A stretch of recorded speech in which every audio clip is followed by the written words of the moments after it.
Hello again. In this video, we're going to talk about the indefinite integrals in Table 410. So notice that since the derivative of e to the x is e to the x, that would mean the antiderivative of e to the x would be e to the x plus some arbitrary constant c.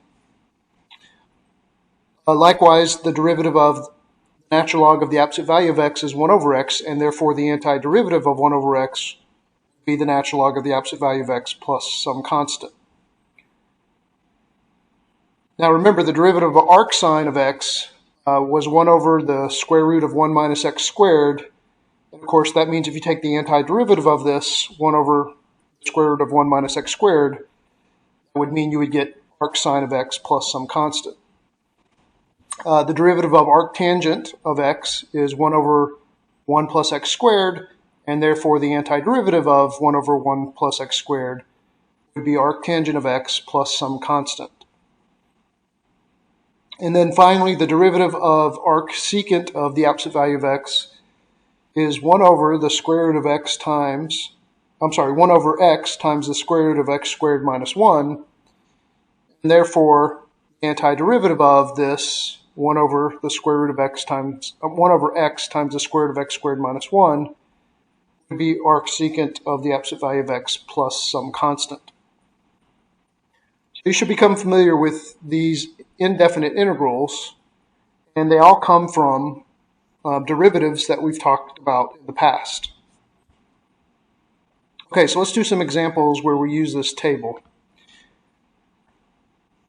Okay, so in this example, we're trying to find the antiderivative of e to the x divided by 3. Now remember, you can pull constants outside the antiderivative operator.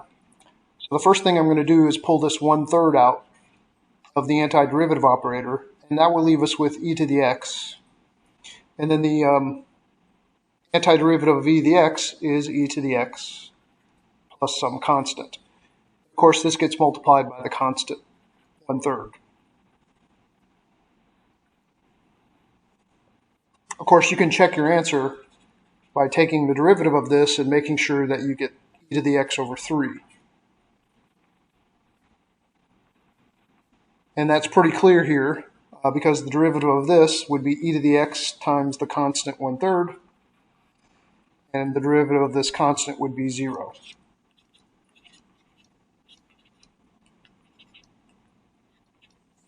Okay, so it's always a good idea to check your answer if you have time to do that. Okay, so let's try this one. Okay, so the first thing I would do in this case is break this antiderivative up across subtraction. That's a property of antiderivatives.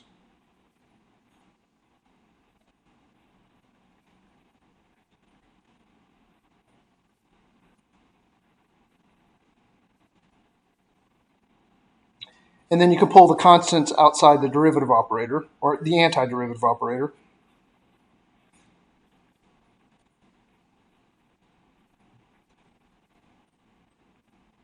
And here you can pull the 3 out.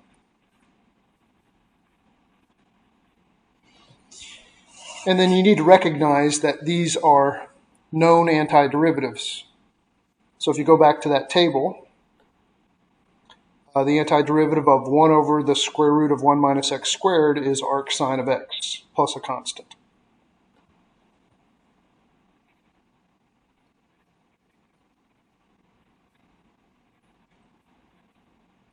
And I'm going to call it C1.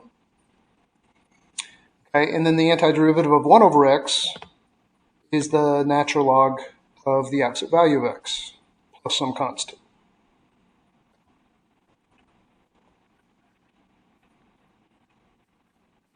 Which I'm going to call C2.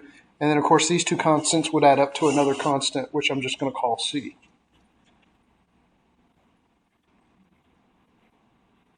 You can write arc sine either way.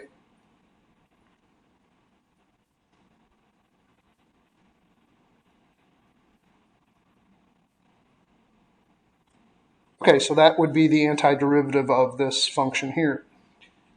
Again, if you wanted to check your answer, you would just take the derivative of this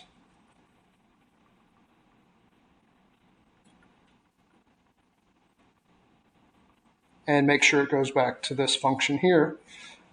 Okay, so the derivative of arc sine would be 1 over the square root of 1 minus x squared. And then you would multiply it by this constant, which you can pull outside the derivative operator.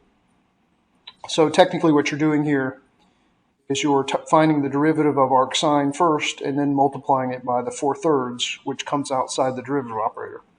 Likewise here, you can pull the 3 out of the derivative operator, and then the derivative of this, ln of the absolute value of x, is just 1 over x.